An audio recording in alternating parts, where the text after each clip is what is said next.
video has been the ground truth of the internet. It's been the one thing you can kind of believe. Of society. Yeah, you can kind of believe. Of society. And now with deepfakes, can you still believe video? I mean, it's already it's a question mark. And 3 years from now, by the way. Oh, it's over. It's over. And so one of the beautiful things you can do with the blockchain, I actually have a section on this. You inspired me on that one because you've been talking about it. Thank you. And so it's one of the sections toward the end of the book, I go through a bunch of like application use cases. But deepfakes, so like a blockchain is a perfect way to keep an audit trail. And essentially, like the New York Times can attest to like this video being real, and it's an immutable audit trail.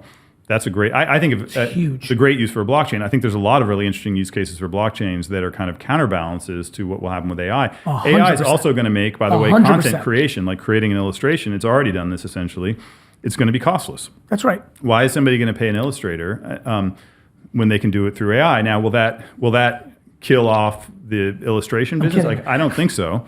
But I think they need to adjust their product. Oh, it's huge. And they need to start leaning into being communities and what you're doing, right? Like, because someone could generate a new image of a VFriend. Correct. And it's not going to matter to you because it's not the real VFriend. Correct. Right? You could explain. I should let you be doing the talking here. No, brother. But like in the world of AI, like your business model becomes much, much more important in the world of AI. I would argue. Of course.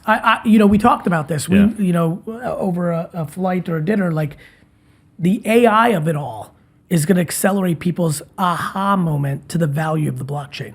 Yep. I mean, it's profound. And in a world where people are struggling with trust of big corporations and trust of government, like it is actual human nirvana, decentralized place that shows truth. How do you know it's a real person? How do you know, like CAPTCHAs, you have to pick how many click on all the fire hydrants. Like that's over.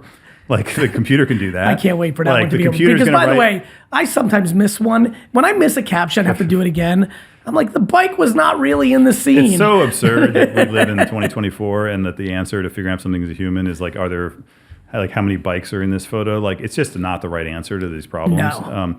By the way, phishing, authentication, like, is this? I had one of my partners, he was tweeting about it, Martin. He had one of his family members had a phone call with his voice. With AI, using AI, and said, "Hey, I need you to send me money," and that's already here. I mean, you can take someone's snippet of their voice, and then replicate call them. it. Yeah, replicate it. So like we're going to need systems. Yeah, imagine this. Hello, and they got to take over your. No, you don't know the number, but a lot of people pick that up. It comes up as like your mom. Yeah, you're right. They can and fake it's like, the caller hey, ID. I'm in big trouble. You need to text me money. Like it's gonna. Yeah, you leave a voicemail so that people are not going to believe anything. I think in a couple of years they'll have it interactive. Like I can be speaking into the thing, and in real time it'll be making. I could be talking, but we have that now. Yeah. For people. So by the way, there's an answer to this, which is cryptography, right? Which is cryptography on blockchains. You can have build systems where you can. We walk around with a Touch ID in our pocket, and it's not that hard to connect that to a bunch of other systems, including blockchains, to make sure that we can authenticate video and text and voice and all these other things. And in fact, we have a bunch of we're working with Sam Altman. He's got a startup called WorldCoin, which is exactly that, proof of personhood using blockchains, right? And so there's a bunch of really interesting use cases. So I think the stuff in the book, you asked me in the beginning, why now? I think part of it's the consolidation of the internet. I think part of it is AI, which, look, I'm very bullish on AI. I think it's awesome. Our firm invests a lot in it, but it's a centralizing technology. Yes. It will reinforce the strength of these companies. It's the extreme centralization. Yeah, it's a super powerful thing, but it requires lots of data, lots of capital, lots of compute, and the big companies have that. Yeah. And it's going to reinforce that power. And blockchain, in my mind, is the one kind of credible kind of counterweight to that movement. And so it becomes more important than ever.